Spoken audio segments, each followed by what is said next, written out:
Today I'm going to teach you how you too can turn yourself into an orb printing, high damage super spamming machine, all while having near constant invisibility, healing, and generating absurd amounts of special ammo. My name is D2 Nova, and if you like the sound of that, then you are going to love this build. While it plays well in any level of content, I put it to the test in the weekly Grandmaster Nightfall, The Corrupted, to show just how strong it is.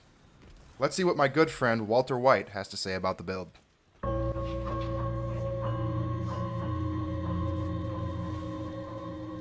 Someone cooked here. Yes, Walt, somebody did. So without further ado, let's get into the video. This Void Hunter build is centered around one of my favorite exotics in the game, the Buried Bloodline. This sidearm not only hits like a truck, but also synergizes extremely well with our Void Hunter subclass. Its exotic perk, Violent Reanimation, states, multiple final blows with this weapon grant Devour. But this description is a bit misleading, as we can either proc Devour by defeating 4 red bar enemies, or just 1 yellow bar enemy. Please consider subscribing if you didn't know that.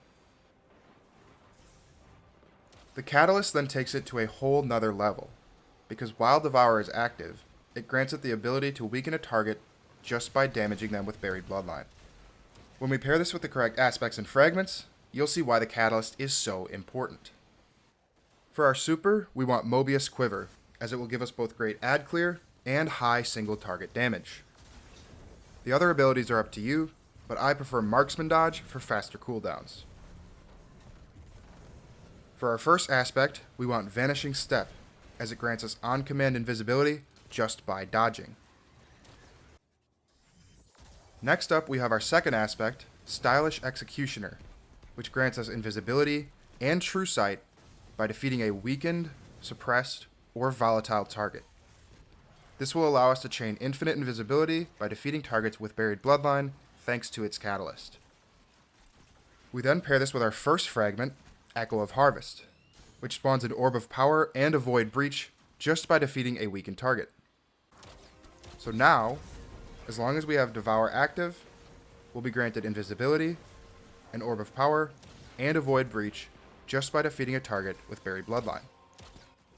These orbs can then be picked up to grant or extend our Devour buff thanks to our second fragment, Echo of Starvation.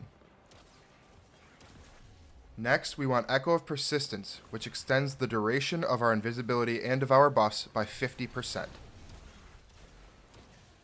Lastly, we want Echo of Obscurity, which grants invisibility upon finishing a target.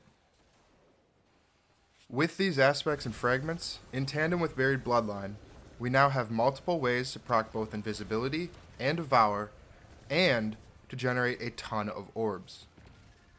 And this is where our exotic armor of choice, the Star Eater Scales, really gets to shine, because its exotic perk is centered entirely around orbs.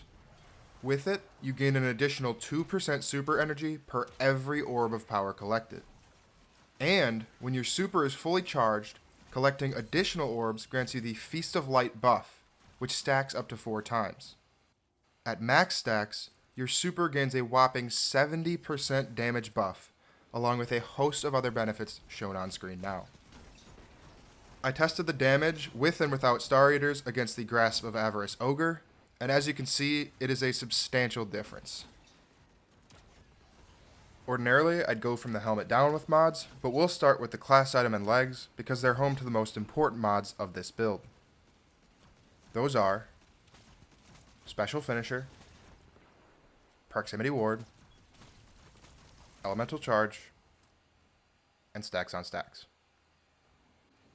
These 4 mods allow us to safely finish enemies, maximize the amount of armor charge per orb picked up, and then use those armor charges to generate infinite special ammo. We then want 2 copies of Harmonic Siphon and a copy of Ashes to Assets on the helmet, Bolstering Detonation, Firepower, and Fastball on the arms, 1 copy of Charged Up and some resist mods on the chest, Insulation on the legs, and Powerful Attraction on the class item.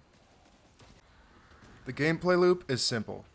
Start by proccing Devour either by defeating targets with Buried Bloodline, or by picking up an Orb of Power.